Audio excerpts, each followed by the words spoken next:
Donc on va pouvoir démarrer. Merci. Alors d'abord, au nom de toute l'équipe du Théâtre de la Ville, de vous dire que c'est une joie de pouvoir vous accueillir, tant sur le plateau que dans la salle.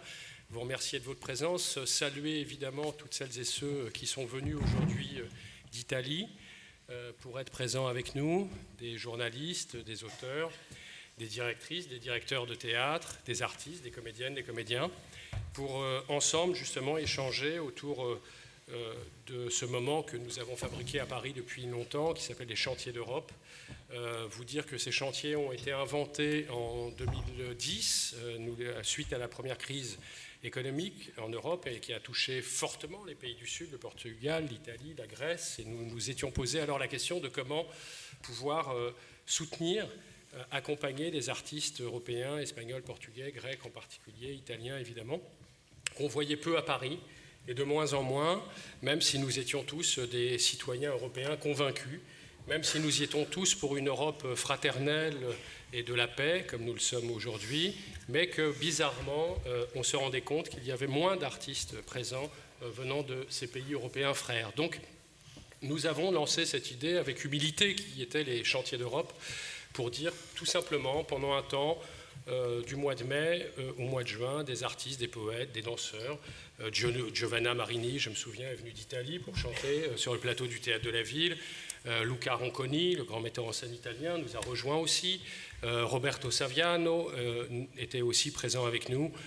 Ascanio Celestini aussi. Enfin, voilà, un ensemble d'artistes que nous admirons ici en France et qui sont profondément, justement, européens, citoyens du monde et que Paris a toujours, et avec le Théâtre de la Ville en particulier, dans son rapport à la mondialité, à toutes les différences, voulu toujours pouvoir accueillir. Et au-delà de l'accueil, au-delà de cet endroit de l'accueil, terme important, pouvoir construire une relation.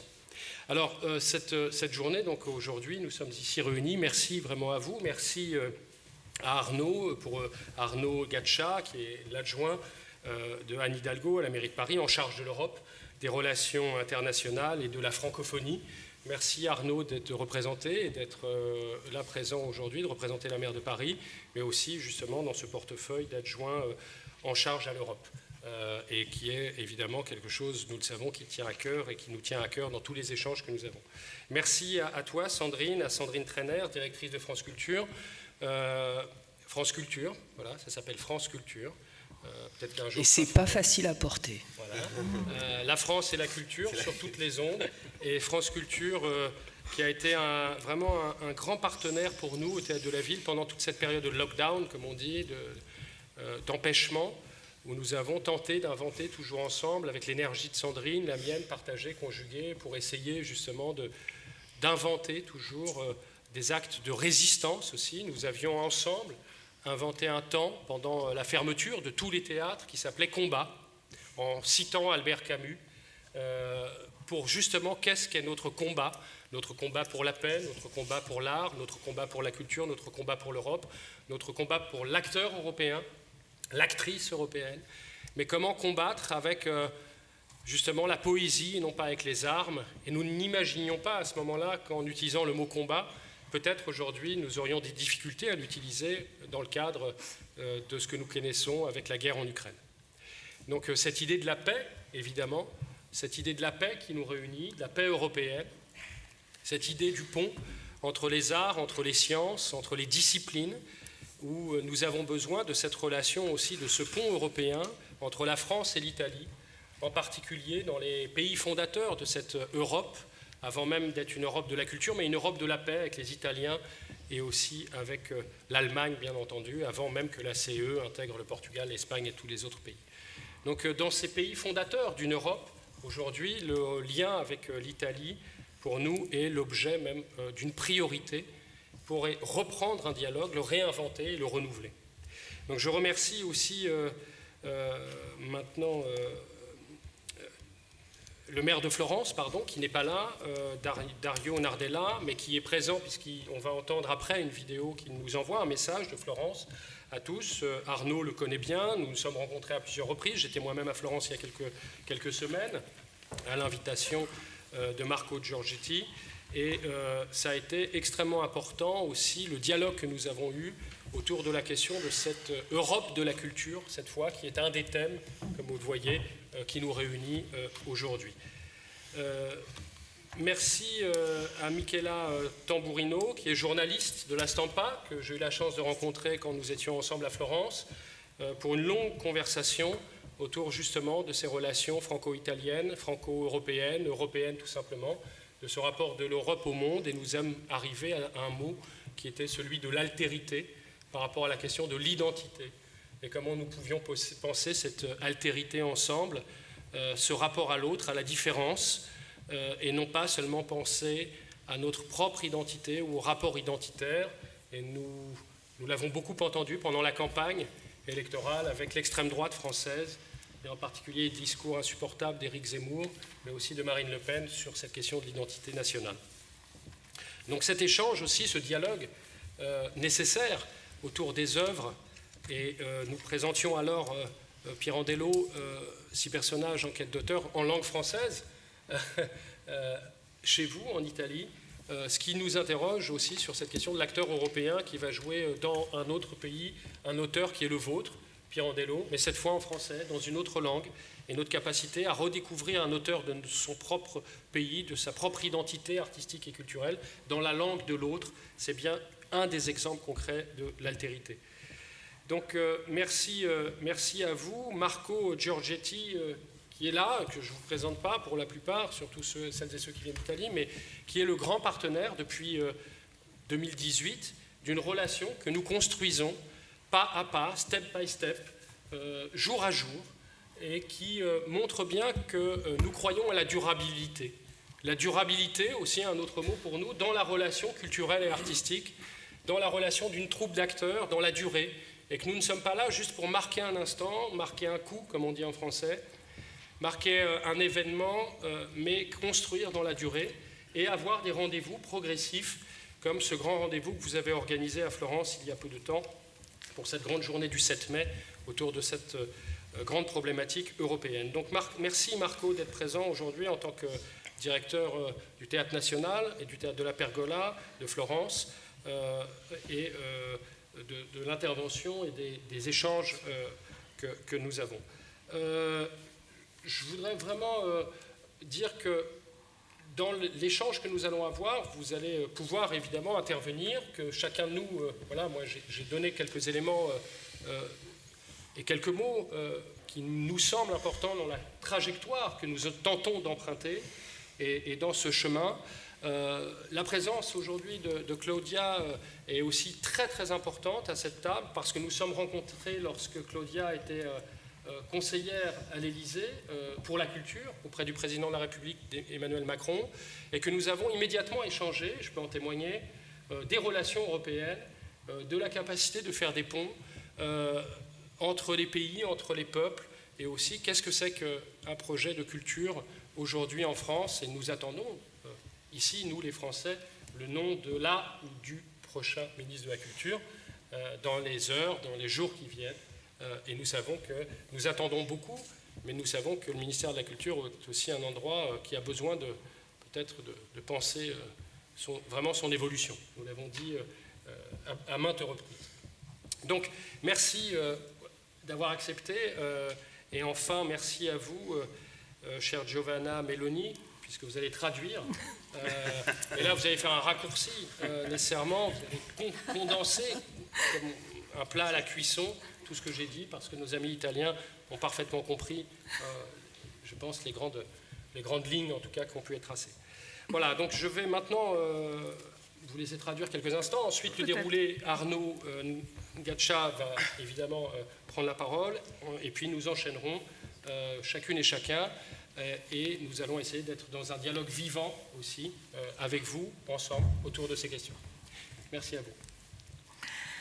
Intanto voglio ringraziare tutti, è una vera gioia potervi accogliere qui oggi, sia per lo spettacolo che in questa sala. Voglio ringraziare e salutare in particolare tutti gli amici che sono arrivati dall'Italia, i giornalisti, gli autori, i direttori, le direttrici, gli artisti, appunto che contribuiscono a questo progetto all'interno appunto di un lavoro che stiamo svolgendo come cantieri Chantier de l'Europe. È un progetto che è stato inventato nel 2010 che ha cercato di coinvolgere il più possibile personalità e attori che lavorano nel sud dell'Europa, in particolare il Portogallo, l'Italia, la Grecia, la Spagna, perché ci siamo resi conto che molto spesso questi attori non li vedevamo a Parigi. Abbiamo voluto in questo incentivarli a venire a lavorare con noi. Abbiamo quindi lanciato questo progetto che ha già permesso di accogliere a Parigi alcuni artisti importanti, Giovanna Marini, Luca Ronconi,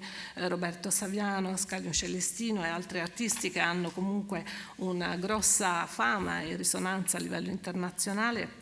Abbiamo potuto in questo modo cominciare a costruire una relazione che poi è continuata nel tempo. Voglio ringraziare tutte le personalità che sono qui con noi oggi, in particolare Marco Giorgetti, poi vedrete un intervento anche di Dario Nardella, Arnaud Naccia, che è il responsabile per Parigi, per la città di Parigi, delle relazioni internazionali, l'Europa e la francofonia, ma anche Michela Tamburrino, che modererà questo nostro incontro di oggi, che è corrispondente culturale della Stampa, Sandrine Trainer e gli altri partecipanti a questo evento. È davvero una gioia avervi qui con noi. Abbiamo lavorato per esempio con Sandrine Trainer molto insieme durante il lockdown per mettere insieme le nostre energie e attivare insieme degli atti di resistenza. Abbiamo chiamato questo progetto Combat, quindi combattimento, richiamandoci a Camus. È un progetto che abbiamo lanciato proprio per la pace e la cultura in Europa, per far lavorare insieme gli attori europei. Non avremmo mai immaginato che questa parola poi sarebbe così tanto risuonata, pensando oggi alla nostra situazione drammatica, la guerra in Ucraina in particolare. Comunque la nostra idea era quella di lanciare un progetto per la cultura, per stabilire dei ponti non soltanto a livello artistico ma anche con altre discipline, con la scienza. Abbiamo continuato, come dicevo, in questo progetto in particolare con un partner importantissimo per noi, che è quello della città di Firenze. Voglio ringraziare appunto il sindaco di Firenze che interverrà con un video tra poco, ma anche in particolare il direttore dei teatri della Toscana, del Teatro della Pergola, Marco Giorgetti, che ho avuto molto piacere di incontrare qualche settimana fa proprio a Firenze. Dicevo appunto che il rapporto tra Parigi e Firenze si sta stringendo sempre di più, che c'è questo progetto su cui abbiamo lavorato nell'idea di un'Europa che ci permettesse di ragionare non soltanto sull'identità ma sul concetto di alterità nella differenza, non solo identità, come purtroppo abbiamo visto anche nell'ultima campagna presidenziale, con la presenza di personaggi come Zemmour e Le Pen, ma anche appunto una nuova Europa, un'idea di alterità che è partita dall'idea di, per esempio a Firenze, presentare degli spettacoli, ad esempio di Pirandello, quindi di un autore italiano, in lingua francese, quindi proprio per rimarcare l'importanza dell'identità culturale europea. Quindi grazie a tutti abbiamo costruito questo progetto anche con Firenze, il primo partner dal 2018, un progetto che va avanti per step ma in modo progressivo, e quindi non è soltanto un momento di incontro ma è un progetto che si costruisce nel tempo. Voglio quindi appunto di nuovo ringraziare Marco. Voglio ringraziare anche Claudia, che ha avuto un ruolo molto importante in questo progetto, inizialmente come consigliera del presidente Macron. Ci siamo incontrati in quell'occasione e abbiamo cominciato proprio in quell'occasione a parlare di progetti, di ponti, di costruzione di una cultura europea vera e propria. Stiamo aspettando che venga nominato il nuovo Ministro della Cultura, pensiamo che anche il Ministero della Cultura in Francia debba ripensare alla propria evoluzione. Quindi adesso, prima di passare la parola al prossimo relatore, vorrei dire che questo incontro è un dialogo vivo, quindi vi invito a partecipare in modo che sia il più possibile interattivo. Grazie. Merci, cher Emmanuel. D'abord, permettez-moi évidemment de saluer toutes les intervenantes et monsieur le directeur du théâtre de Florence, que je suis heureux de rencontrer. Lorsqu'Emmanuel m'a invité à intervenir ce soir, ma première réaction était de dire mais pourquoi l'adjoint international, pourquoi l'adjoint en charge de l'Europe, des relations internationales et de la francophonie de la ville de Paris interviendrait dans un débat comme celui-ci et pas plutôt l'adjointe à la culture. Et puis, en réfléchissant, j'ai compris, et Emmanuel vous l'a dit un peu, pourquoi il m'avait demandé de venir devant vous.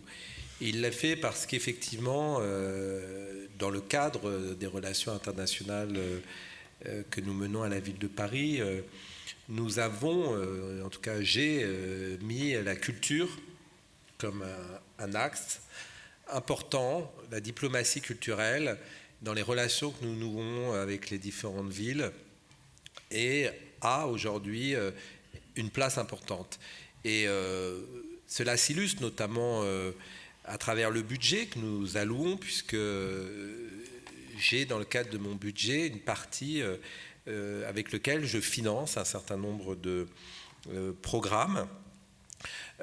Également la convention avec l'Institut français, par exemple, et ou encore des fonds qui sont alloués lors de labels. Dernièrement, il y avait le label Paris-Europe que j'ai remis à des associations qui œuvrent donc pour faire rayonner, on va dire, l'esprit européen dans la capitale.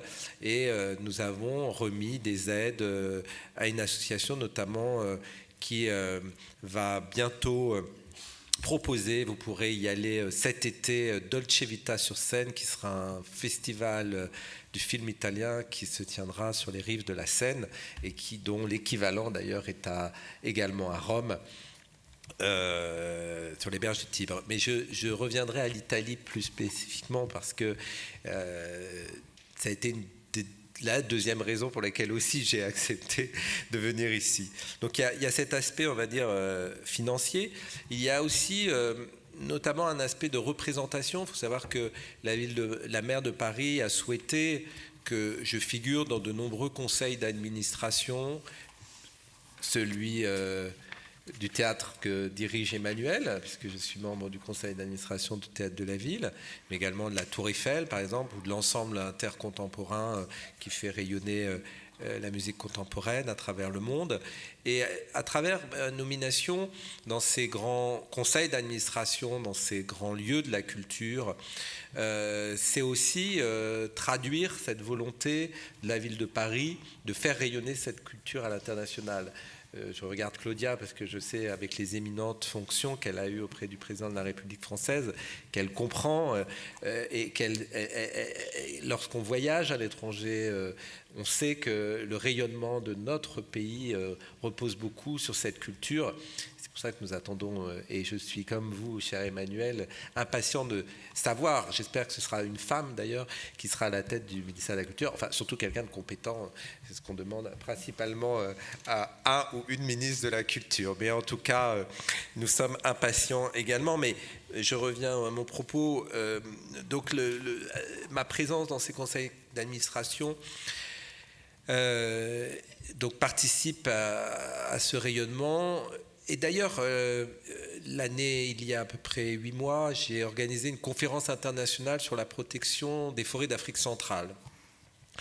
Et j'ai tout de suite appelé Emmanuel pour dire à Emmanuel, je veux que tu en fasses partie. Donc au début, il ne le comprenait pas très très bien. Et puis, je lui ai expliqué que je voulais que les ambassadeurs, les responsables politiques, les ministres, les différents spécialistes que j'invitais pour cette conférence internationale puissent venir dans son théâtre regarder une pièce.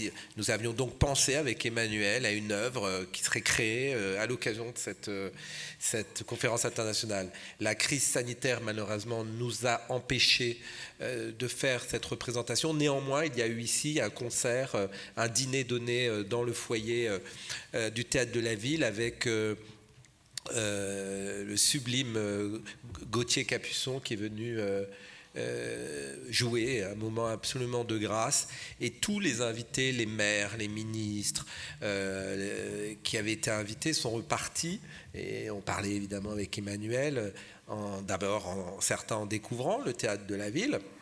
Et donc, voilà, donc c'est la promotion de ce qu'est notre théâtre, puisqu'ici, quand je dis nôtre, vous êtes dans un lieu de la ville de Paris, financé par les Parisiens, par vous, par votre argent, enfin pour ceux qui sont parisiens en tout cas, et donc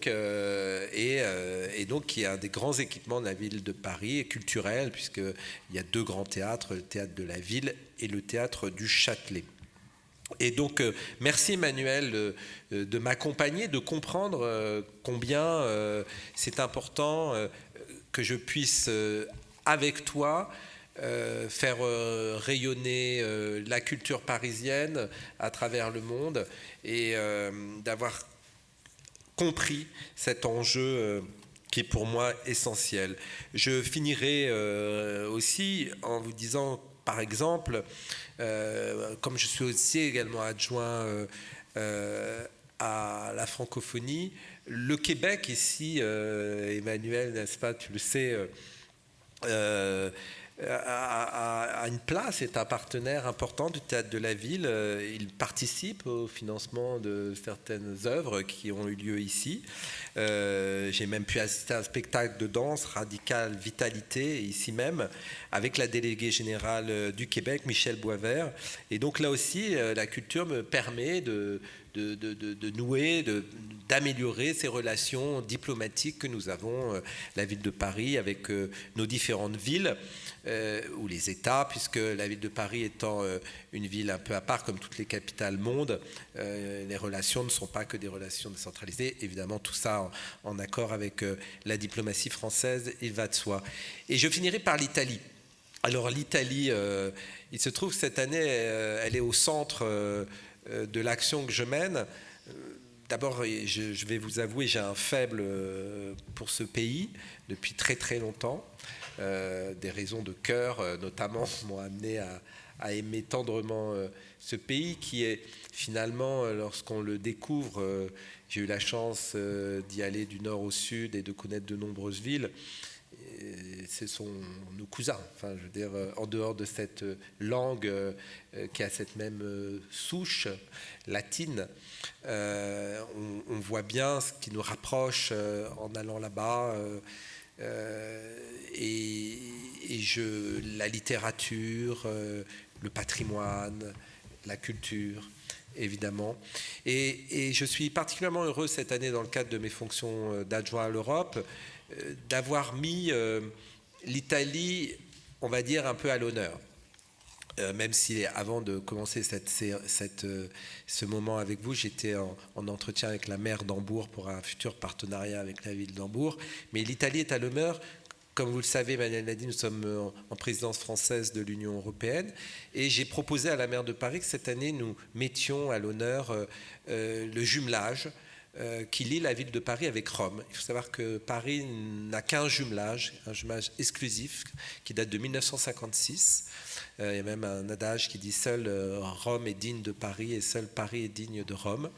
Et ce jumelage, cette année, va être remis, on va dire, en avant. Il y avait eu sans doute des petites divergences avec la maire précédente. Rome a élu un maire assez exceptionnel. Enfin, moi, je l'ai rencontré, Roberto Gualtieri, qui est une grande personnalité, qui a été ministre des Finances du gouvernement Giuseppe Conte, qui est un homme qui a une vision notamment de replacer sa ville sur l'échiquier des grandes villes européennes. Et donc, nous allons réactiver ce jumelage avec une série de coopérations, d'événements qui auront lieu à partir du mois de juillet, et la venue à Paris, du maire de Rome, puis la visite de la maire de Paris à Rome. Et après Rome, je suis allé à Florence. Je serai très heureux d'écouter Dario Nardella. Voilà encore un grand maire italien Dario, qui fait rayonner Florence. Il faut savoir que Florence, Dario est le président d'Eurocities. Eurocities est un énorme réseau de villes européens dont le maire de Florence est le président, et il le mène avec brio et duo la présidence de ce réseau de villes, par exemple avec lequel nous avons notamment aidé les villes ukrainiennes lors du début de la guerre en Ukraine. Nous nous sommes mobilisés avec de nombreuses villes grâce à Dario, notamment lorsque les maires ukrainiens ont été emprisonnés, puisque dans un premier temps, les Russes emprisonnaient les maires qui ne souhaitaient pas obéir lorsqu'ils avaient conquis les villes. Et donc, nous avons mené ce combat-là, comme d'autres, avec Dario. Et je suis très heureux vraiment que le Théâtre de la Ville poursuive cette coopération culturelle avec le Théâtre de Florence, parce que la ville de Florence est une ville exceptionnelle, unique de par son patrimoine culturel évidemment, mais aussi de par son dynamisme. Je m'y suis rendu et on voit que c'est une ville, ce n'est pas juste une ville musée, patrimoniale, culturelle, c'est une ville aujourd'hui qui s'inscrit aussi dans la modernité et dans les défis de demain. Voilà, donc je ne serai pas plus long, mais on aura l'occasion de discuter, mais merci beaucoup de m'avoir écouté. J'espère que vous aurez un peu compris ce que peut être la diplomatie des villes. Merci. Merci.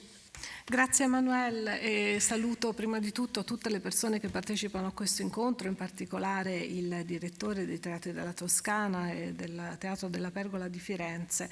Al momento in cui Emanuele mi ha invitato a questo incontro ho avuto una prima reazione di stupore, perché mi sono chiesto come mai invitava l'assessore all'Europa, alla francofonia del Comune di Parigi a un incontro come questo e non invece l'assessore alla cultura. Poi in realtà pensandoci ho capito, mi sono reso conto che appunto la relazione internazionale della città di Parigi ha comunque un ruolo molto importante e in questa attività che stiamo svolgendo il ruolo delle città è fondamentale, sia perché il nostro comune ha finanziato e finanzia molti progetti anche a livello culturale, poi insomma ne potrei citare molti, ma ce ne sono stati anche nel periodo del lockdown, ma anche perché la cultura è quello che permette alla città di Parigi di splendere anche all'estero e di farsi conoscere. Avremo ad esempio un'iniziativa che appunto riguarda l'Italia, proprio la prossima estate, Dolce Vita sulla Senna, un festival del cinema italiano che si svolgerà sulle rive della Senna e poi anche sulle rive del Tevere. Poi c'è anche un altro motivo, al di là del fatto che noi comunque finanziamo come Comune di Parigi attività culturali che vanno anche in questa direzione, ed è il fatto che io comunque appartengo a vari consigli di amministrazione, fra cui quello del Teatro della Ville, della Tour Eiffel e di altre organizzazioni culturali che appunto permettono alla città di Parigi di essere conosciuta anche all'estero. Con Claudia abbiamo avuto vari contatti e lei potrà capire molto bene che quanto è importante, anche si vede viaggiando, quanto è importante vedere come risuona la cultura parigina anche in altri luoghi del mondo. Ed è vero, stiamo aspettando un nuovo ministro della cultura, speriamo che sia una donna possibilmente, in ogni caso speriamo che sia una persona competente. Dicevo appunto che nella mia attività da 8 mesi ho ad esempio lanciato una conferenza internazionale per la protezione delle foreste in Africa centrale, ed è una conferenza, un evento a cui appunto ho invitato Emanuele, così come ho invitato altre figure appartenenti a mondi anche diversi da quello diplomatico. Abbiamo avuto anche altre attività, per esempio il sostegno all'interno appunto nel periodo della crisi sanitaria che abbiamo dato a queste istanze. Siamo riusciti comunque a fare alcune cose come una cena concerto con Gauthier Capuchon che ci ha regalato un momento di grazia in quel momento. In quel momento però ci siamo resi conto di quanto fosse importante promuovere il nostro teatro, perché questo è il nostro teatro, è finanziato appunto dai cittadini di Parigi. Quindi voglio ringraziare tutte le persone qui, è molto bello ritrovarsi qui di nuovo insieme in questa costruzione per la cultura europea e parigina, in collaborazione con l'Italia in questo caso. Abbiamo lavorato anche ad esempio col Quebec, che è anche un altro partner importante anche del Teatro de la Ville, uno spettacolo meraviglioso è stato fatto proprio grazie alla collaborazione con il Québec e Radical Vitalité. Quindi ci siamo resi conto che la cultura è un mezzo di contatto fra le città e fra gli stati fondamentali. Adesso vengo all'Italia, che è un paese che mi sta molto nel cuore per motivi di affetto, è un paese che conosco molto bene, ho un debole per l'Italia, devo dirlo, è un paese che ho attraversato da nord a sud, conosco molto bene le sue città e per me gli italiani sono come dei cugini, non soltanto perché le nostre lingue hanno la stessa origine, sono i nostri vicini, sono i nostri cugini.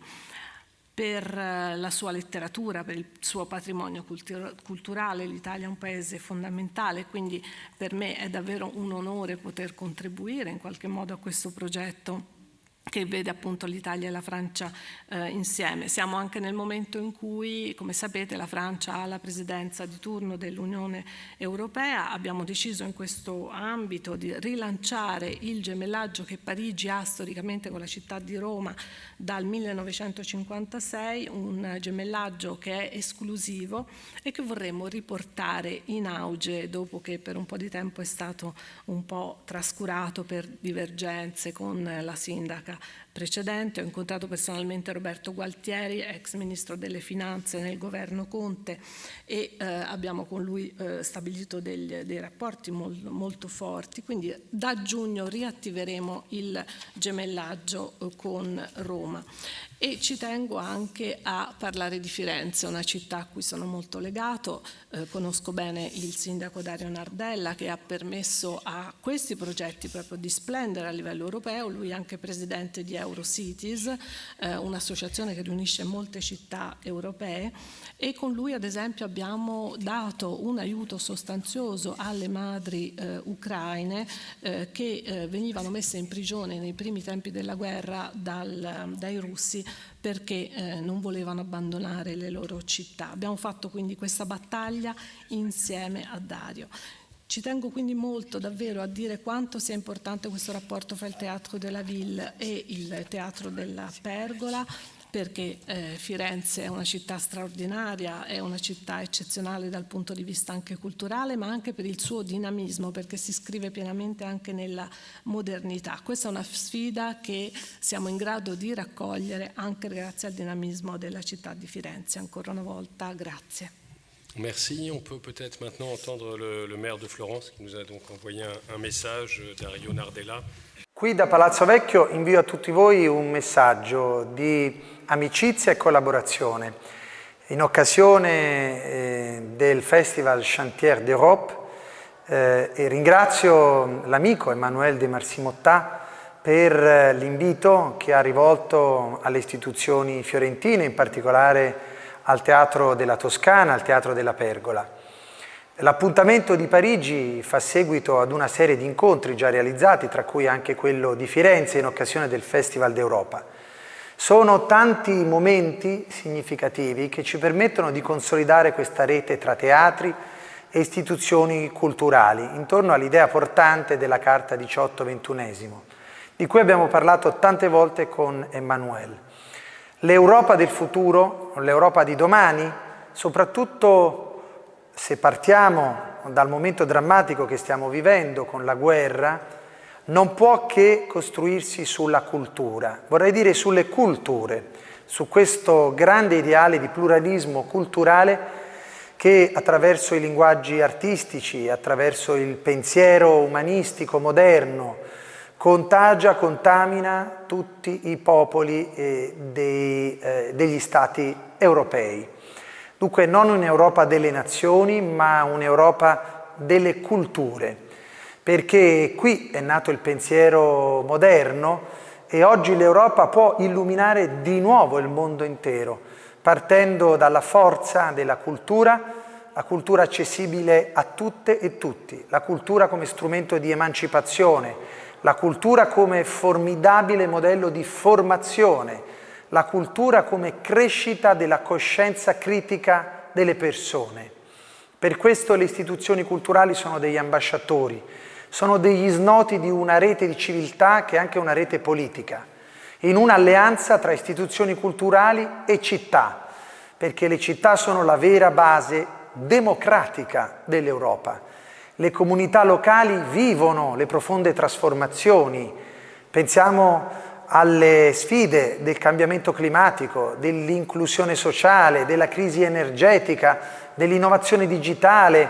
Queste sfide si vincono, si perdono nelle città e si vincono se partono da valori profondi, che sono i valori della nostra storia e della cultura.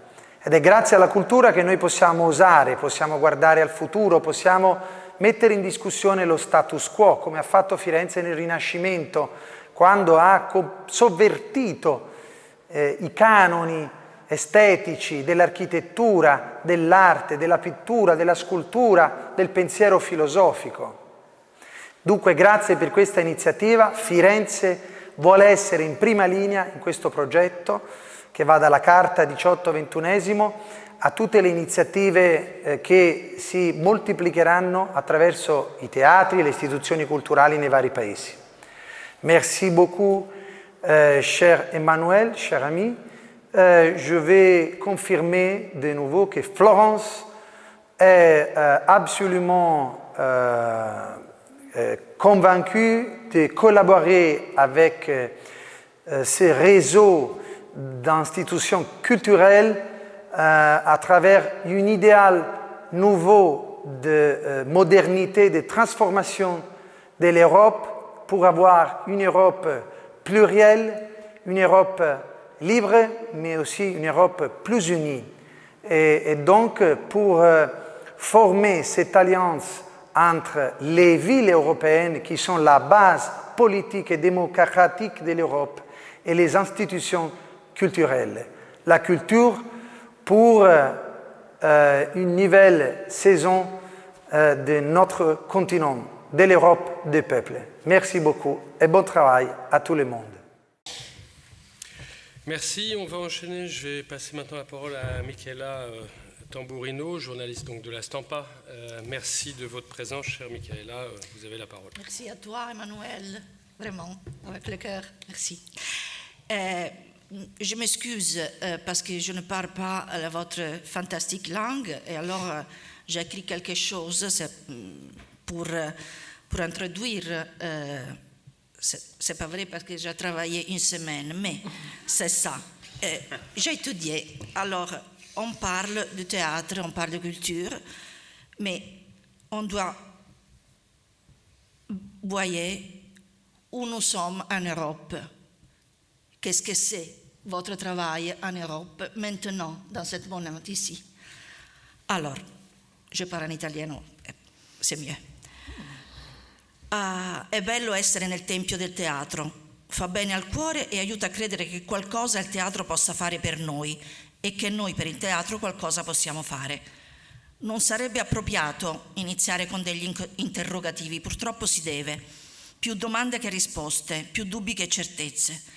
Sarà la mia deformazione professionale che mi spinge, ma non posso evitare di chiedere a personalità tanto autorevoli, con le quali indegnamente divido il palco, di soddisfare le mie preoccupazioni. L'auspicio è quello di uscire da una condizione non ferma, peggio, che arretra pericolosamente. La situazione culturale in Europa non è delle migliori, per usare un cortese eufemismo. Il mio pensiero va alle nuove generazioni, alle quali è stata tolta speranza, fantasia, fiducia nel domani. J'ai besoin, excusez-moi, j'ai besoin, si vous lisez, scusi, se legge avrei bisogno che si interrompesse ogni tanto, grazie. Ok. Mais est-ce qu'il faut traduire? Il faut traduire en français ou... Tout le monde comprend l'italien là? Bon, ok. Non, ok. Vous pouvez traduire si vous voulez? Oui. Alors c'est très bien, c'est très beau de se retrouver dans ce temple du théâtre et parce que c'est l'endroit où on peut penser à qu'est-ce qu'on peut faire et est-ce qu'on peut faire quelque chose pour le théâtre. Je ne peux pas m'empêcher de poser des questions et de commencer donc avec des questions pour lesquelles je n'ai pas forcément de réponse. Et je ne peux que partager avec vous mes inquiétudes parce que la situation de la culture en Europe en ce moment n'est pas des meilleures. Più cultura da dare ai giovani è stato detto, ma il timore è che resti una frase retorica scritta nel vento. Durante la pandemia sono venuti meno momenti di aggregazione e punti di riferimento anche fisici, indispensabili per una crescita sana e consapevole. Questa opzione negata ha lasciato spazi sconfinati e non coltivati alla rete, che ha unito chi non aveva alternative alla solitudine. Così sono nate baby gang in crescita esponenziale per aggregazione veloce e incontrollata. Il fenomeno è di proporzioni preoccupanti, ci informano le autorità preposte di molti paesi. Sentirsi parte è per un ragazzo una necessità inderogabile, soddisfatta oggi dai crepuscoli criminali che viaggiano come satelliti di mafie internazionali. Non vi voglio tediare con i numeri abnormi che accompagnano il malaffare minorile e giovanile, ma studi recentissimi hanno evidenziato quanto sia capillare il fenomeno transsociale. La sola risposta offerta fino ad oggi è quella della repressione, risposta incompleta e tragicamente insufficiente. Ora e subito è indispensabile creare delle aggregazioni alternative alla violenza. Bisogna portare cultura ai ragazzi partendo dalle scuole. Ora e subito bisogna che nelle scuole non si serva solo nozionismo buono per superare i concorsi. Bisogna portare il bello a chi non è avvezzo a vederlo. Scusi-moi. La prossima volta le chiederei di darmi il suo testo scritto in anticipo. Una traduzione consecutiva non è fatta per essere così precisa come un testo letto, quindi mi scuso se non sarò precisissima. Alors, on parle du fait d'offrir de plus de culture aux jeunes, mais ça risque d'être juste une question rhétorique, parce qu'il y a de moins en moins d'espace d'agrégation et de socialité pour les jeunes. Et pendant la pandémie, il y a eu une option de liberté qui leur a été niée, ce qui a laissé de plus en plus de place au net, aux social media, et qui a laissé aussi beaucoup plus de place aux baby gangs qui ont commencé à sévir un peu partout, et c'est un phénomène extrêmement inquiétant qui a pris aussi des proportions vraiment dramatiques, avec une criminalité qui a beaucoup augmenté et qui a atteint des chiffres et des données énormes. C'est donc un phénomène qui est maintenant très diffus. La seule réponse qui a été donnée à cela a été la répression, mais cette réponse n'est pas suffisante. Il est nécessaire de créer de nouveaux espaces d'agrégation dans lesquels justement la violence n'est plus sa place, et il est nécessaire de revenir à la beauté. Dall'Europa ci si aspettava un messaggio diverso che non è arrivato. Nel 2020 45 personalità di spicco della cultura, tra cui Björk, Daniel Buren e Marina Abramovic, si sono rivolte all'Unione per chiedere una maggiore audacia nella definizione delle voci di bilancio. L'appello recitava: la cultura europea si trova nel mezzo di una crisi e il modo in cui i politici ora decideranno di rispondere definirà la scena culturale e creativa della nostra Unione per il prossimo decennio. È giunto il momento per l'Europa di essere ambiziosa e investire nel suo futuro creativo, perché la cultura è il terreno fertile dal quale la prossima generazione europea si unirà e fiorirà. Mostriamo alle prossime generazioni europee che il tipo di futuro che vogliamo offrire loro è questo e non può essere altro. Un appello accurato e al tempo stesso concreto, caduto nel vuoto. Nella plenaria dello scorso anno il settore ha perso l'80% nella crisi del fatturato. Di conseguenza è diminuita la spesa diretta per le attività ricreative e i prodotti culturali. In questo scenario manca come grande protagonista proprio l'Europa. A questo punto bisogna che interveniate voi.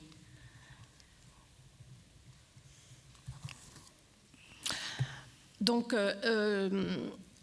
maintenant, en fait, l'idée, c'est d'avoir, nous attendons un nouveau message de la part de l'Europe. En 2020, il y a eu beaucoup de personnalités culturelles qui se sont réunies et qui ont demandé à l'Europe plus d'audace dans le domaine culturel, parce que justement, il y a eu une crise énorme, et parce que c'est grâce à la culture qu'on peut dessiner et imaginer le monde de l'avenir, y compris pour les jeunes. Donc, il faut que l'Europe soit beaucoup plus ambitieuse, qu'elle laisse beaucoup plus de place à la créativité, et que la culture soit un élément fondateur pour les nouvelles générations et pour qu'elles puissent s'épanouir pleinement. Il faut montrer la voie aux nouvelles générations et ouvrir des possibilités pour les jeunes vis-à-vis de leur avenir. Cet appel est en fait resté lettre morte et il y a eu même une réduction très importante, des coupes très importantes au budget destiné à la culture et à toutes les activités de loisirs qui seront destinées aux jeunes. Donc maintenant, c'est à vous de relever ce défi. Dunque un plauso sentito va alla nuova alleanza dei teatri europei che porta avanti i valori comuni sanciti dalla Carta 1821. Qui si configurano le linee guida di una cultura che deve essere interdisciplinare, perché la conoscenza condivisa è un passaggio cruciale. Il convegno di Firenze che ha preceduto l'incontro di oggi si è interrogato sul ruolo dell'artista oggi. Volendo considerare l'appello degli intellettuali, a cui ho accennato prima, pare che la funzione dell'artista sia stata esautorata per lasciare posto al nulla. L'appello di Firenze non può essere inascoltato. Che cosa si deve fare per restituire dignità al pensiero di chi ha fatto dell'arte la sua missione di vita e il suo mestiere? La risposta la dovreste dare voi. È giusto considerare il ruolo dei festival anche come si configurano come agorà, pronti ad accogliere idee sotto forma di spettacoli drammaturgici. Io credo che debbano tornare ad essere luogo esclusivo di proposte e di dibattito, di incontri dove testare il mondo contemporaneo e dunque metterlo in scena. Oggi non è più così. Donc, je salue cette nouvelle alliance entre le théâtre de la ville et le théâtre de la Pergola et en général l'alliance entre les théâtres européens dans le cadre des principes établis dans la charte 1821. Il faut donc une culture interdisciplinaire parce que la connaissance est un élément fondamental pour l'avenir, mais aussi parce que le rôle des artistes doit être pleinement valorisé. Et on doit se demander quelle est la fonction des artistes aujourd'hui parce qu'elle risque de ne plus exister. Donc l'appel de Florence ne peut pas rester non écouté. Qu'est-ce qu'on doit faire et qui doit agir pour le futur de la culture et de l'art? C'est à vous que je demande de donner cette réponse, y compris en ce qui concerne le rôle des festivals qui sont aujourd'hui des agoras, des lieux dans lesquels il faut peut-être remettre du contenu, de la proposition culturelle et de l'interaction, car ils jouent un rôle fondamental pour le monde contemporain. Et aujourd'hui, ce n'est pas cela qui se passe. A Firenze ho visto degli spettacoli molto particolari ed è giusto che sia così. Io non voglio vedere spettacoli belli o brutti, voglio vedere anche spettacoli sbagliati, ma che siano frutto di uno sforzo poetico. Voglio concentrarmi con visioni della vita opposte alla mia, ma che nascano da un sincero desiderio di crescita. E ho visto che a Firenze, grazie a Emanuele e a Marco, questa cosa è possibile. Dunque bisogna andare per questa strada, bisogna considerare tutti i punti della Carta 1821, magari migliorarli, magari accrescerli, magari cambiarli, magari lasciarli gli stessi, ma confrontarsi, parlare, vedersi sempre e andare avanti. Ecco, questa carta redatta da persone illuminate deve prendere atto di tutte le istanze che cambiano di giorno in giorno, ma che vanno capite e vanno accettate e vanno anche rifiutate magari, ma comunque comprese. À Florence, j'ai vu des spectacles particuliers et ceci est un bien parce que pour moi, il n'est pas nécessaire de voir forcément des beaux spectacles, des mauvais spectacles. L'essentiel, c'est que ces spectacles répondent à un désir, à un effort poétique et un désir de créativité et d'épanouissement. Et ceci a été possible, et je l'ai vu grâce justement à Emmanuel et à Marco, qui m'ont montré que c'était possible. Donc il faut prendre ce chemin et il faut suivre et considérer très attentivement tous les points qui sont inscrits dans la charte 1821 pour ouvrir le débat, pour permettre d'en parler, pour établir ces échanges et les rendre durables. Cette charte doit être considérée dans son ensemble, elle doit être écoutée, elle doit être comprise, acceptée, peut-être même rejetée par moments, mais elle doit être de toute façon pleinement appréhendée. Merci, je veux dire à nos amis ici que Romolo et Remo n'a pas eu chance avec ce administrateur. C'est ça. Merci, Michaela. Maintenant, on va passer la parole à Marco Giorgetti, donc, qui est effectivement aussi fondateur de cette charte 1821 avec nous autour de ces grandes thématiques transversales. Et après cet appel à Florence aujourd'hui. Donc merci Marco d'être à Paris avec nous. Nel parlare della carta voglio partire da un fatto, cioè dalla emozione che noi abbiamo provato a Firenze quando durante aprile e maggio il Teatro della Ville ha portato spettacoli che ci hanno fatto capire alcune cose della nostra cultura che non avevamo ancora scoperto. Oui, en parlant de la charte, en fait, je veux commencer en vous exprimant l'émotion que nous avons ressentie entre avril et mai. Quand nous avons eu à Florence, nous avons pu accueillir le Théâtre de la Ville qui nous a amené des spectacles qui venaient aussi de notre culture et qui nous ont permis des choses de notre culture que nous ne connaissions pas. E così anche oggi noi siamo emozionati di portare i nostri giovani, quelli che si sono formati alla scuola di Orazio Costa, quindi un allievo di Jacques Copeau, quelli che oggi attraverso agli chantier portano un lavoro che ha come testo base Maeterlinck, quindi un belga ma francese. Dunque nello scambio dei nostri autori, delle nostre lingue, noi troviamo una prima dimostrazione di questo grande momento di dialogo. Et en fait, c'est aussi l'émotion des jeunes que nous avons accompagnés ici et en fait qui ont suivi l'école de Orazio Costa à Florence et qui, à travers les chantiers d'Europe, ont présenté un ouvrage de Maeterlinck, donc un auteur belge de langue française. Et ceci nous permet de comprendre à quel point cette imbrication entre les auteurs et les langues qui se croisent permet justement de montrer cette grande valeur. E il grande valore anche è la centralità dell'attore. Su questo punto noi abbiamo fondato il Teatro Nazionale. Il Teatro Nazionale di Firenze è nato, è molto giovane, è del 2011, è diventato Teatro Nazionale nel 2014, ma ci siamo detti dobbiamo ripartire dall'attore, dobbiamo ripartire dai giovani, dall'Europa e dalla lingua. E in questo noi stiamo ritrovando tutti i nostri ideali fondativi.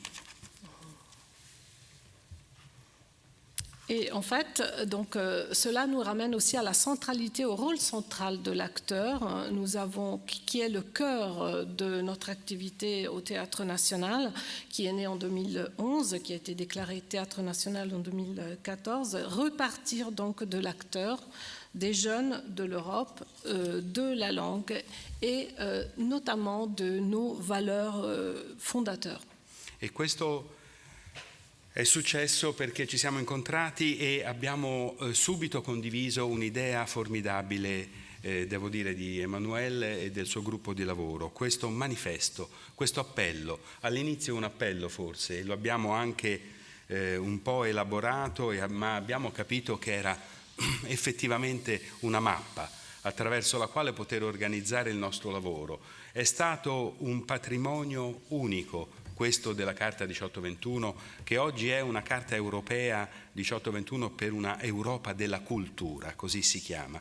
È stato un momento importantissimo quello di scoprire che potevamo avere degli ideali che erano scritti per i nostri giovani: arte, scienza, educazione, ambiente, identità di genere. Queste tematiche che forse ci sembrano ovvie, ma che in realtà riportano al centro della nostra attenzione il bisogno di dirigere le nostre azioni su questi temi.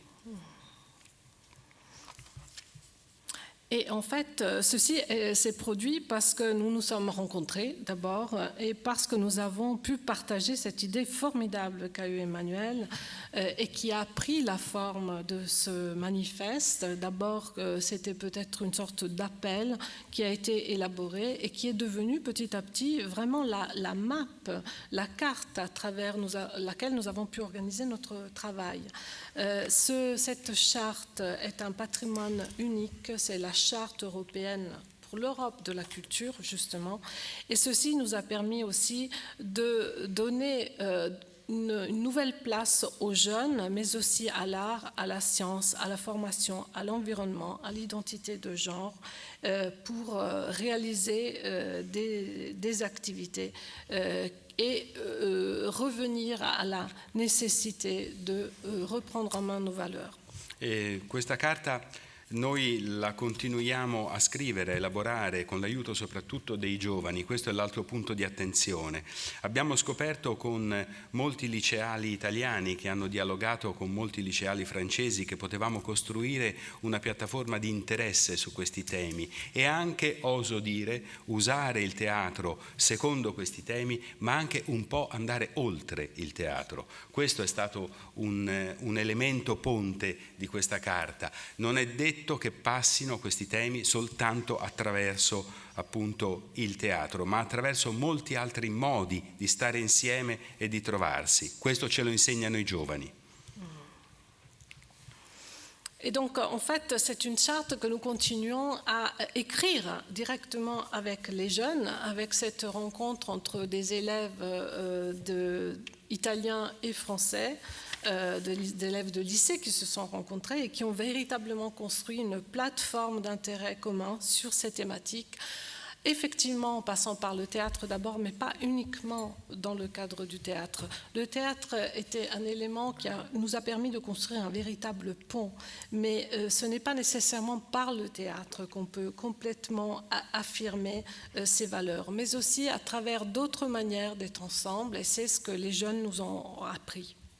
Noi siamo rimasti stupiti da come appunto potevamo allargare i nostri orizzonti, ma soprattutto di come queste nostre azioni potevano, grazie alla giornata che abbiamo costruito insieme il 7 maggio, l'abbiamo voluta fortemente noi, ma insieme l'abbiamo fatta con Parigi, con il Théâtre de la Ville. Questa giornata del 7 maggio ha unito alcuni teatri che poi immediatamente hanno voluto condividere la carta e il lavoro sulle consultazioni poetiche e scientifiche e musicali.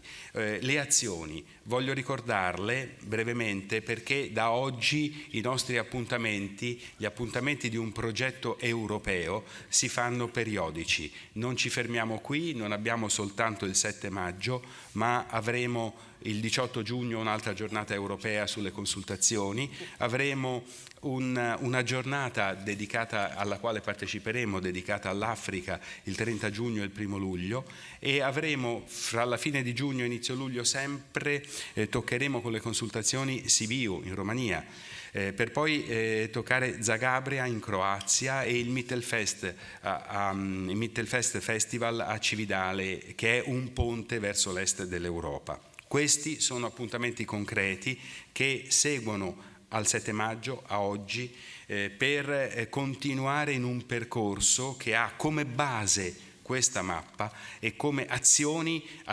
concrete, fatti e non soltanto scambi di spettacoli.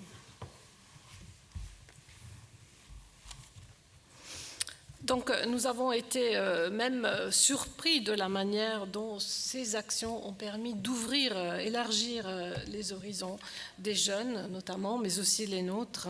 Il y a eu donc des actions concrètes, une action que nous avons voulu fortement et sur laquelle nous avons reçu l'appui total et enthousiaste d'Emmanuel le 7 mai.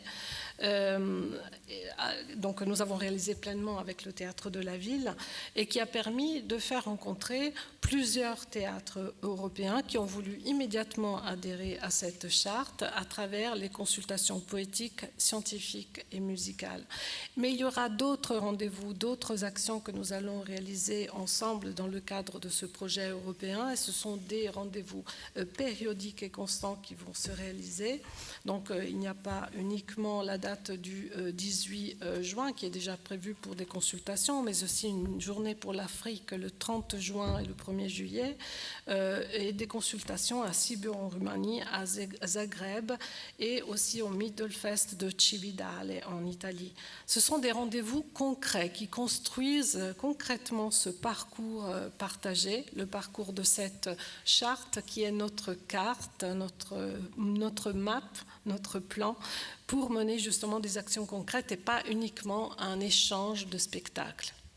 Finisco dicendo soltanto che oggi, lo dico per le istituzioni francesi qui presenti, è molto importante che quando ci siamo trovati in questi giorni e il 7 maggio a Parigi le nostre squadre di lavoro hanno lavorato insieme. Questo è un segno molto importante, io credo che sia il segno del lavoro, veramente dell'unità a questo punto fra le nostre città, le nostre nazioni e l'Europa. Questo è un segno importantissimo, io credo, e quindi e soprattutto anche i nostri attori hanno imparato, i nostri artisti hanno capito che hanno molto da imparare dagli attori del Teatro della Ville e quindi hanno voglia di incontrarsi anche loro e cominciare a confrontarsi su questi temi. Potremmo dire molte altre cose, ma sicuramente verrà dopo, non voglio dilungarmi.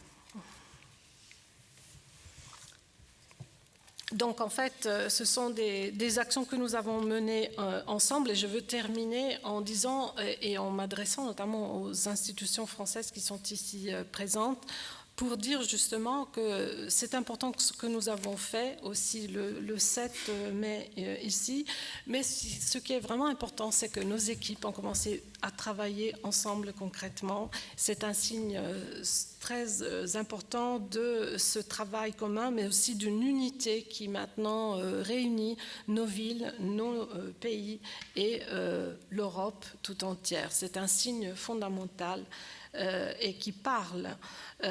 Nos artistes ont appris à travailler ensemble. Ils ont beaucoup appris des artistes et des comédiens du Théâtre de la Ville. Maintenant, ils ont encore envie de continuer à se rencontrer. Je ne veux pas trop m'attarder sur plein d'autres questions que je pourrais évoquer, mais qui vont peut-être venir plus tard. Merci Marco. Je vais passer la parole maintenant à Claudia Ferrazzi. Donc, Claudia maintenant est entrepreneuse. Elle a fondé une start-up en 2020 récemment. Elle a évidemment ce lien aussi personnel entre ces deux pays, ces deux cultures. Elle siège dans plusieurs conseils d'administration en Italie et en France.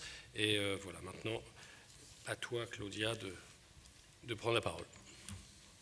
Alors, c'est très difficile d'intervenir aux côtés de directeur de théâtre parce que vous avez un outil, alors moi j'en ai un tout petit qui vient en réalité d'un constat, enfin de plusieurs constats. Alors moi, du coup, je prends la liberté d'être très sévère à l'égard des deux pays, vu que je suis parfaitement 50% des deux côtés. Je peux éviter les politesses et être très dur. Alors, du coup, première chose, nous avons une énorme malchance qui est notre proximité.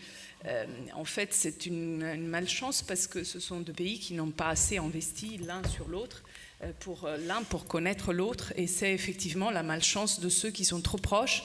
Je lisais il y a quelques semaines que la mozzarella a dépassé le camembert dans les consommations des ménages. Et c'est une boutade, mais c'est pas si drôle que ça, parce que le fait d'aller dans des restos italiens, de faire les vacances en Italie, pour les Français, ça a été un motif de non-investissement profond. Et dans l'autre sens, c'est tout à fait la même chose. Donc nous n'avons pas assez investi dans la connaissance profonde de pays qui se sentent trop proches. La deuxième considération que je... Pardon. Sì, è difficile intervenire dopo aver sentito quello che hanno detto due direttori di teatri. quello che posso dire è che io mi posso basare su diverse constatazioni che faccio e posso permettermi di anche di essere abbastanza severa, perché mi divido al 50% fra questi due paesi, quindi mi posso permettere di non fare troppi complimenti, di essere anche un po' dura. Credo che abbiamo una grande sfortuna, italiani e francesi, ed è quella della vicinanza, cioè non abbiamo abbastanza investito nella conoscenza reciproca, perché siamo forse paesi troppo vicini. La mozzarella ormai ha superato in quantità di consumo il camembert anche in Francia, e quindi perché è molto utilizzata nelle famiglie, il fatto di andare nei ristoranti italiani, di fare vacanze in Italia, ha impedito in un certo modo ai francesi di investire profondamente nella conoscenza dell'Italia e viceversa. Et la deuxième chose, c'est qu'en fait, nous avons commis tous, et surtout ma génération, mais qui a été élevée au moment des grands traités européens, nous y croyons, j'ai fait un parcours européen, c'était notre combat, nous avions un drapeau européen dans toutes les chambres d'adolescents de ma génération. Nous avons commis une erreur énorme, c'est qu'on ne peut pas tomber amoureux de plus d'un pays à la fois.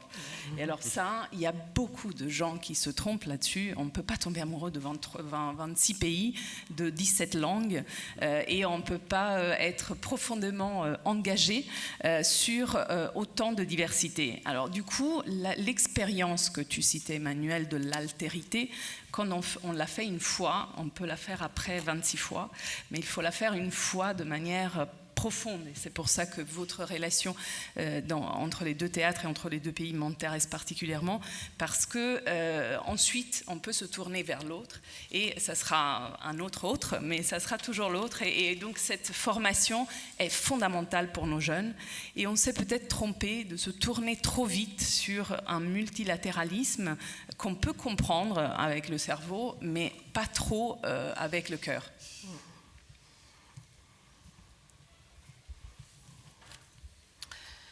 E il secondo punto che vorrei dire è che credo che la mia generazione, noi siamo stati appassionati dei trattati europei, abbiamo condotto battaglie, per questo avevamo tutti una bandiera europea in camera, ha commesso secondo me un grosso errore, e cioè il problema è che non si può innamorarsi di tanti paesi tutti contemporaneamente, bisogna innamorarsi di un paese alla volta, e quindi prima si parlava appunto dell'alterità, Emmanuel parlava dell'alterità, l'alterità può essere sperimentata in modo profondo una sola volta e non tante alterità tutte insieme, e quindi penso che questa formazione sia proprio necessaria per i giovani, perché il concetto di multilateralismo può essere capito dal cervello ma non necessariamente sentito con il cuore.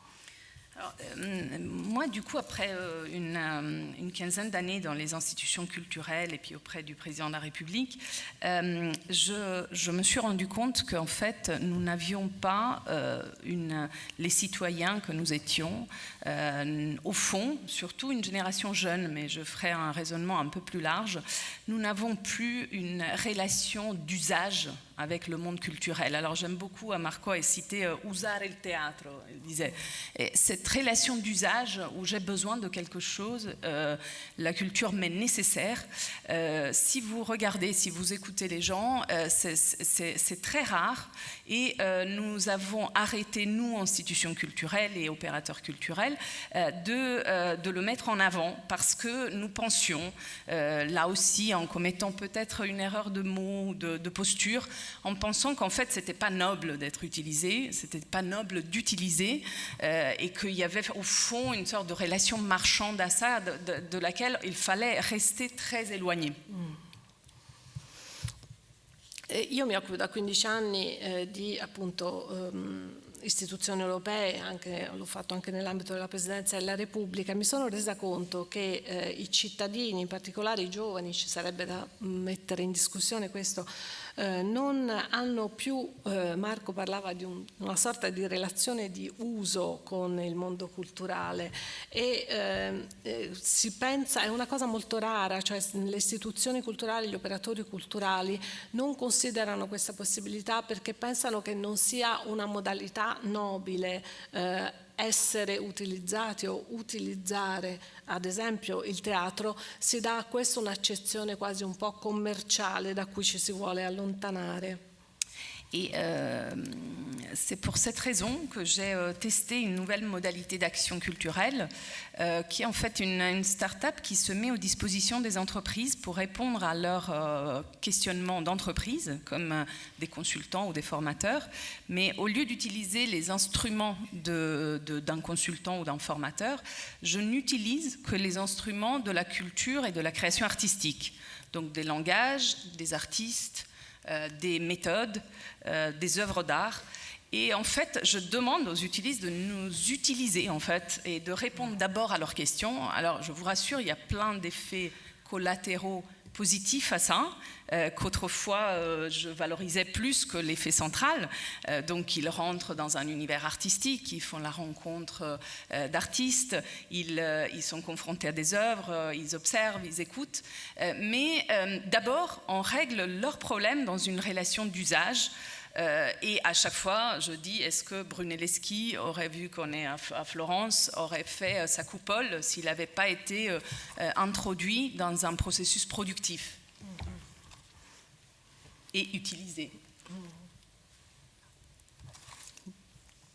E quindi io ho inaugurato una nuova modalità di intervento in ambito culturale creando una start-up che si rivolge alle aziende e che fornisce quindi servizi, ma non con gli strumenti abituali con cui le aziende usano i servizi, ma appunto attraverso la cultura, la creazione artistica, il linguaggio artistico e le opere d'arte, e chiedo proprio ai miei clienti di usarci in questo senso. Questo può avere un sacco di effetti collaterali, ad esempio il fatto che loro si immergono nel mondo, nell'universo artistico, che osservano opere d'arte, che ascoltano, ma prima di tutto questo può rispondere appunto al concetto di relazione d'uso che si può reintrodurre. Mi chiedo se Brunelleschi avrebbe fatto la cupola del Duomo a Firenze se non ci fosse stato anche una modalità produttiva alle spalle di questa opera e quindi se non fosse stato in qualche modo usato.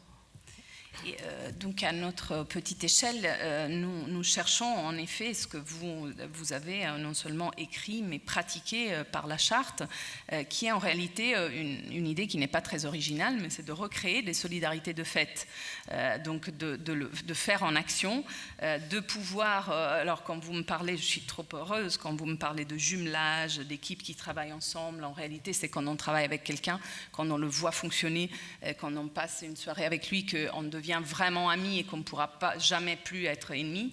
Et c'est cette approche que nous essayons de prôner, surtout pour les artistes dont vous, de manière très inquiète, vous aviez peur de la disparition des artistes.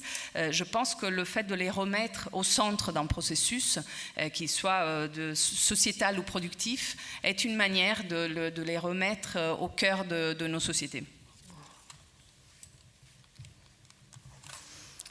E quindi quello che facciamo è quello che fate anche voi, perché appunto con la carta quello che è scritto e quello che viene praticato sono proprio in questo senso degli atti di solidarietà di fatto. E io sono molto felice di sentir parlare di gemellaggi culturali, perché è vero che quando si incontra qualcuno, ci si lavora insieme, magari si passa una serata e si beve qualcosa insieme, è molto facile diventare nemici e diventa impossibile amici e diventa impossibile essere nemici. Questo è proprio il nostro approccio, che coinvolge anche degli artisti che si ritrovano quindi di nuovo al centro di un processo di società e anche di produttività che poi alla fine diventa il cuore della nostra società. Merci. Merci Claudia. Sandrine Trainer, donc directrice de France Culture, vous avez la parole. Merci beaucoup. Bonsoir à tous. Moi, je vais être très rapide parce que beaucoup de choses ont été dites et que je n'ai pas envie de les reprendre ni de les paraphraser. Ce que je trouve évidemment extrêmement engageant dans tous vos propos, c'est que nous parlons tous quand on parle de culture, ici sur ce plateau, de quelque chose qui est plus grand que l'idée que beaucoup de gens se font de la culture, qui pensent que la culture, ce serait l'addition des arts, par exemple, l'addition des disciplines et de la connaissance. Et évidemment, la culture, c'est tout ça, c'est tout en même temps, et c'est un fil, vous l'avez formidablement exprimé tout à l'heure.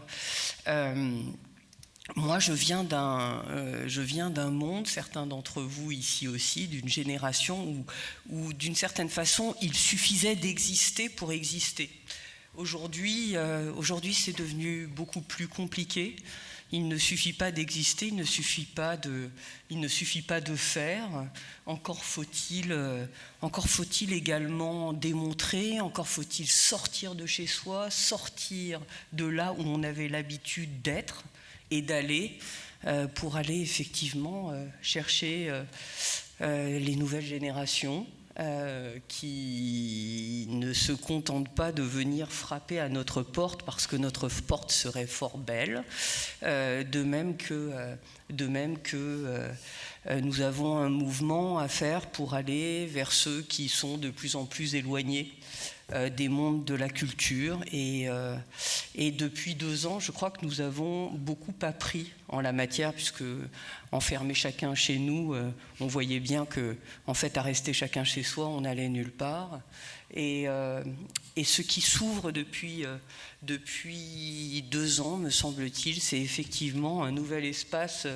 Alors, je suis d'accord, on ne peut plus utiliser totalement le terme de combat depuis que la guerre sévit en Ukraine, mais enfin, je voudrais sans doute, de même que mes camarades sur ce plateau, appeler à être très offensifs, à considérer que plus rien n'est acquis simplement par habitude ou tradition, histoire ou géographie, que tout reste encore et toujours à définir et à démontrer, que dans cette lutte-là, allez, lutte c'est mieux que combat, dans cette lutte-là, je voudrais rappeler ce qui là aussi reste maintenant à démontrer encore, la place du service public et puis aussi la place des médias publics.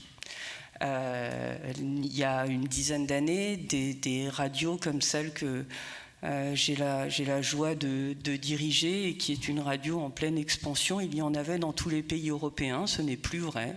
Aujourd'hui, nous avons des camarades formidables dans les pays du Nord, presque plus dans les pays du Sud, Italie, l'Espagne, le Portugal. Moi, je pense que ces médias publics, ce ne sont pas simplement des médias relais des mondes de la culture. Nous sommes, en tant que tels, créateurs de liens et de culture. On n'est d'ailleurs que ça, c'est notre feuille de route. Et c'est ce qui fait qu'il y a 3 ans, au moment où Emmanuel lançait sa charte de Lisbonne, on était, France Culture, sur une scène à l'autre, enfin, pas l'autre bout de l'Europe, mais au milieu de l'Europe, à Avignon. Et on avait fait un duplex et on se parlait. Et dans notre lieu à Avignon, on fait des spectacles chaque mois de juillet. La salle était pleine et on entendait la voix d'Emmanuel qui lançait sa charte. Et c'était quand même un fil par la voix qui était un fil extraordinairement émouvant. Et puis c'est vrai qu'on a continué pendant le confinement, tout à fait pour la même raison, pour garder tous les fils et tisser tous les liens. Voilà, je voudrais juste peut-être terminer en réaffirmant ça. Je suis vraiment certaine qu'on ne peut plus se contenter d'être, et qu'il faut agir tous ensemble. Et c'est très engageant d'être ensemble ce soir à parler, pas la même langue, mais presque, et à utiliser en tout cas les mêmes mots pour dire la largeur de nos ambitions communes. Merci beaucoup.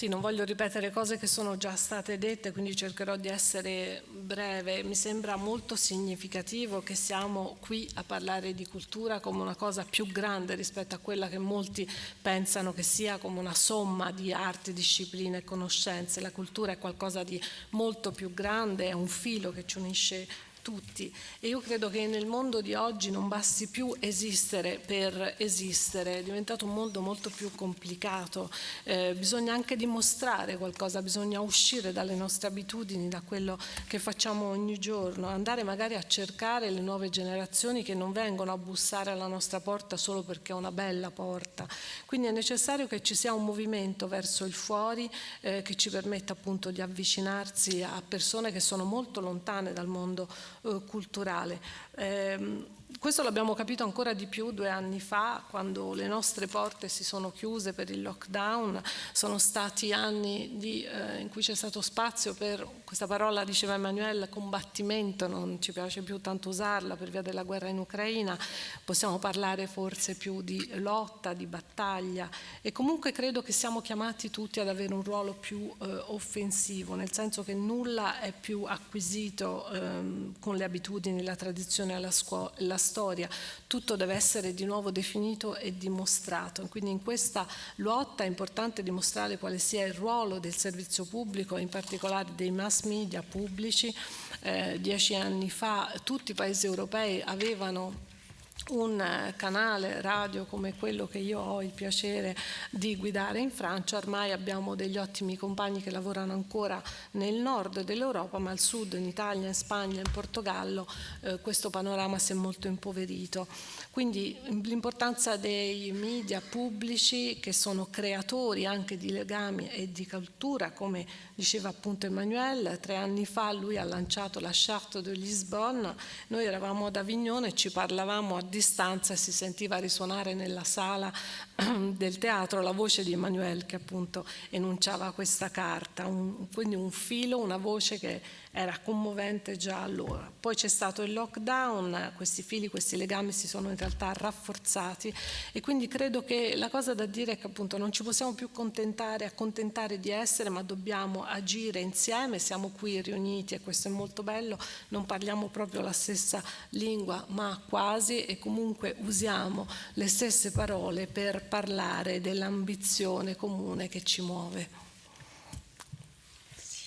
Merci. Bien, il est 19h30, donc on doit s'arrêter. Il n'y aura pas eu beaucoup d'échanges parce qu'il y a un spectacle ce soir ici avec les artistes donc, qui viennent du Théâtre de la Pergola, qu'on est heureux d'accueillir à Paris, d'accompagner, de travailler ensemble avec Charles Chemin, donc, qui travaille sur ce spectacle, qui a dirigé des jeunes interprètes italiens.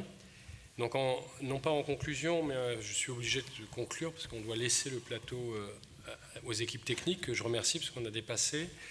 Vous dire donc que nous avons un rendez-vous maintenant ensemble le 18 juin, à nouveau à Paris, suite à toutes ces interventions et à tout le travail qui est fait. Je remercie les artistes présents aujourd'hui dans la salle qui font ces consultations poétiques.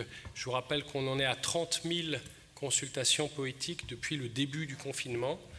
Depuis le mois d'avril 2020, 30 000 personnes qui ont été rencontrées par des artistes. Il y en a ici, il y a des témoignages, des récits de chaque rencontre en Italie, en France. Que le premier théâtre à s'être engagé avec le théâtre de la ville, c'est vous, c'est le théâtre de la Pergola, qui au moment de la brutalité, on voit une image justement d'une consultation dans votre magnifique théâtre qui à ce moment-là a été fermé au public, mais où certains pouvaient se rendre pour faire des consultations, rencontrer poétiquement le monde et l'autre pendant un temps.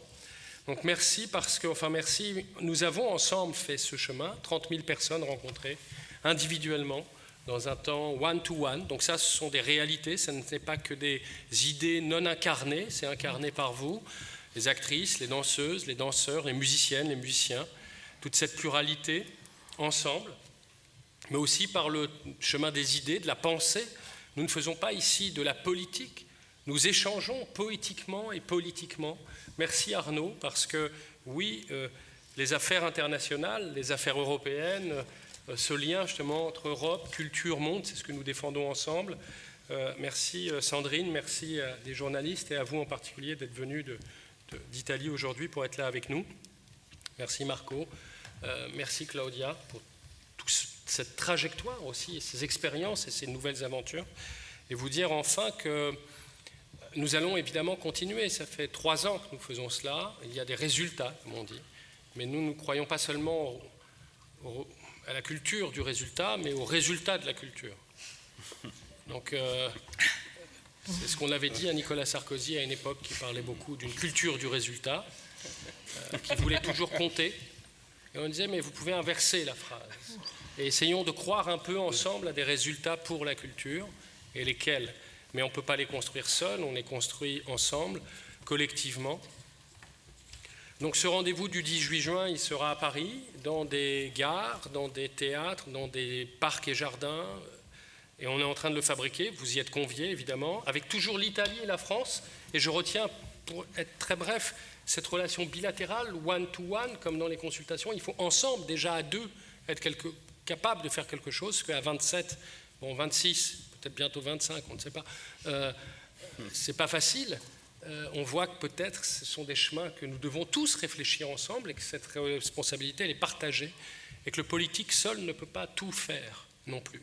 Donc nous avons aussi une responsabilité, nous devons répondre chacune et chacun de ce que nous pouvons critiquer, inventer avec nous-mêmes d'abord et redonner aussi du sens à ce qu'est le lieu du théâtre dans une ville, dans un pays, le lieu de l'acteur européen dont on parlera le 18 juin. Le rendez-vous du 1er juillet va être très important parce que ce sera un dialogue entre l'Europe et le continent africain.